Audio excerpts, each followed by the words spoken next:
Begin to prepare your response after the beep.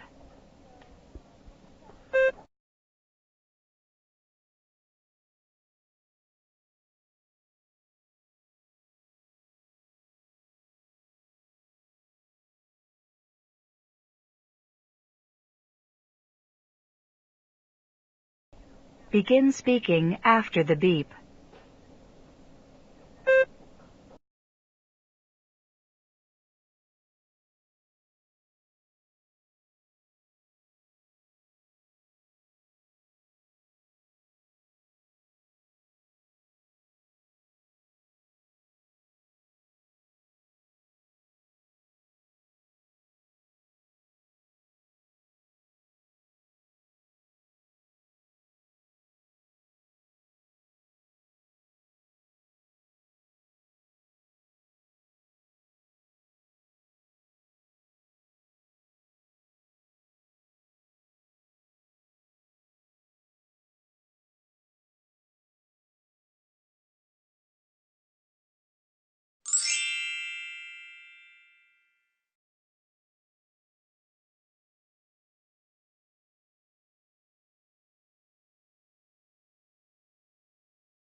Begin to prepare your response after the beep.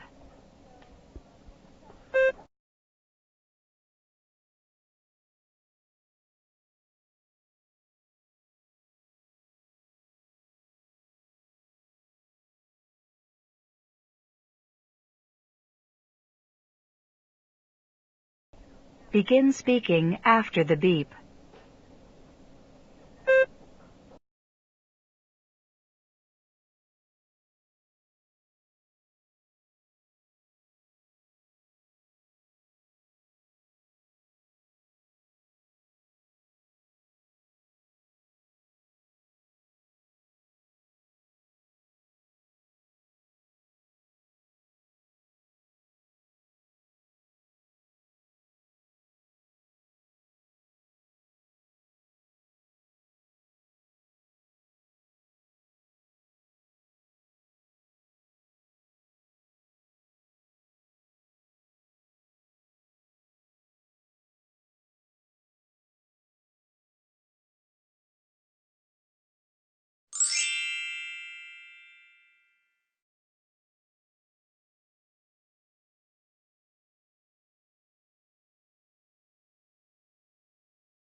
Now listen to a discussion between two students. Now, have you heard about this new change in the discussion classes? What? Oh, the new policy on discussion sections? Yeah, isn't that something? How could they do this to us? I mean, do they even care for the students? What do you mean? Well, for one thing, a discussion class should be kept small. You know what I mean? It can't have like 15 people in it with all different ideas. With that many people, we won't get anywhere. The class will be unorganized, noisy, and it won't be a true discussion class with so many people in it. It should be small so that we can have discussions efficiently. Yeah, I see what you mean. Not only that, with so many incoming freshmen, the school should have more than enough money.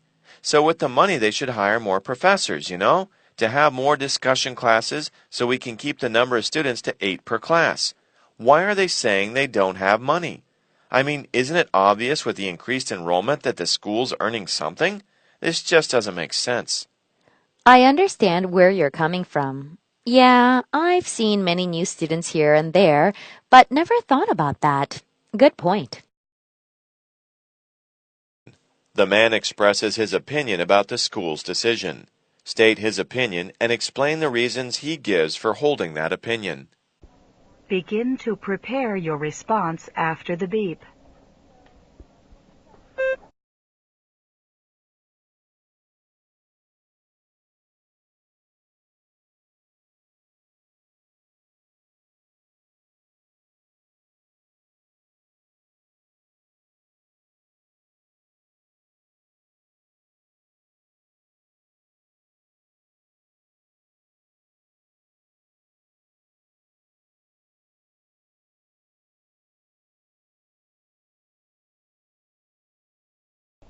Begin speaking after the beep.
Listen to a talk in a business class. The professor talks about the information overload.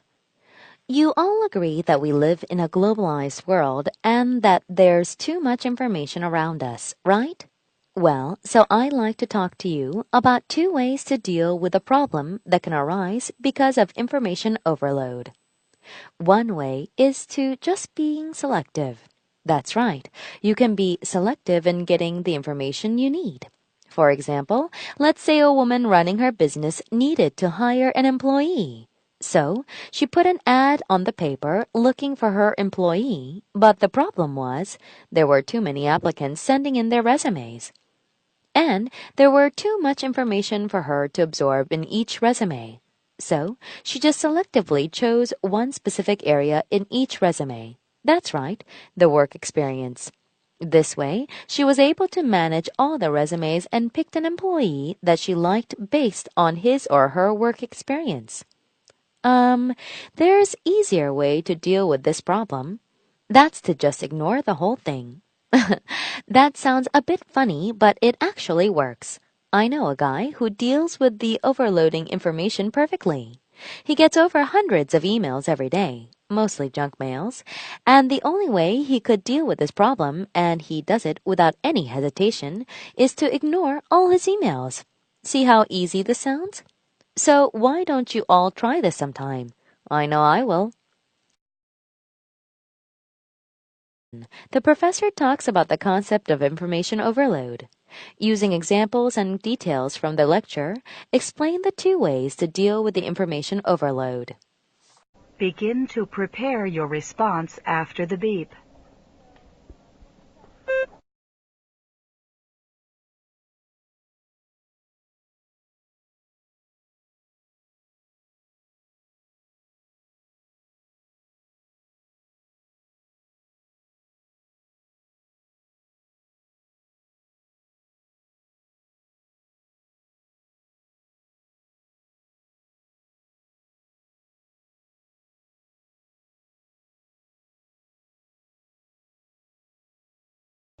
Begin speaking after the beep.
Listen to a conversation between two students.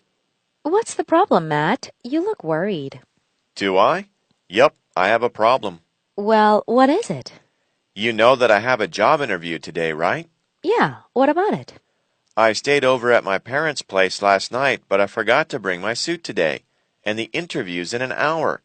There's no way for me to go back and get my suit. I don't know what to do. Uh-oh.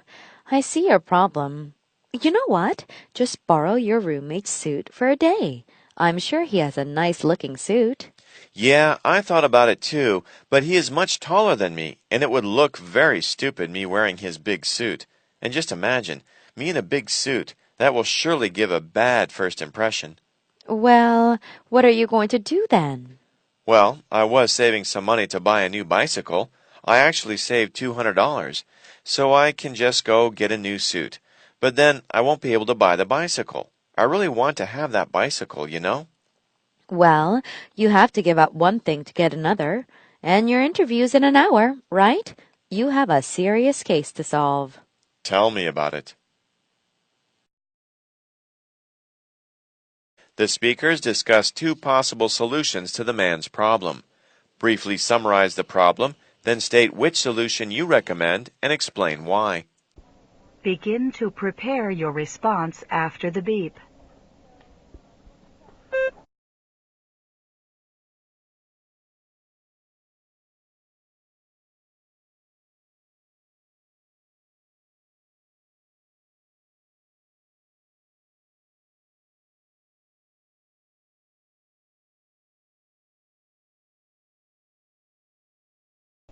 Begin speaking after the beep.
Listen to part of a lecture in an art class.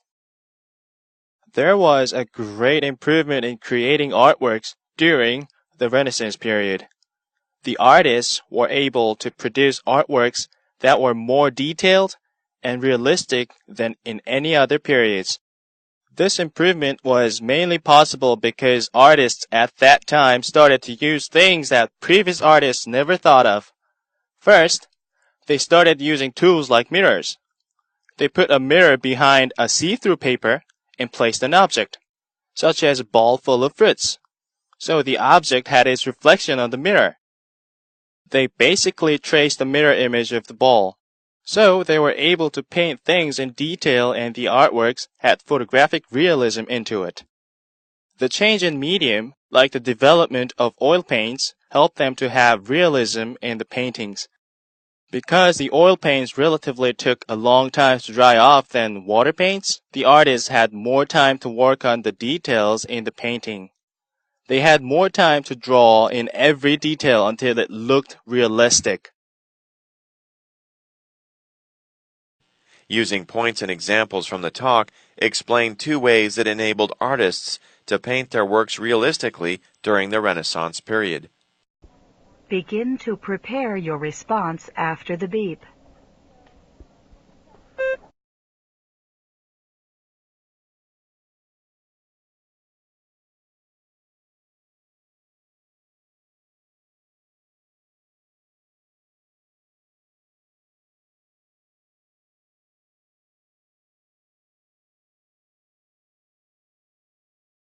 Begin speaking after the beep.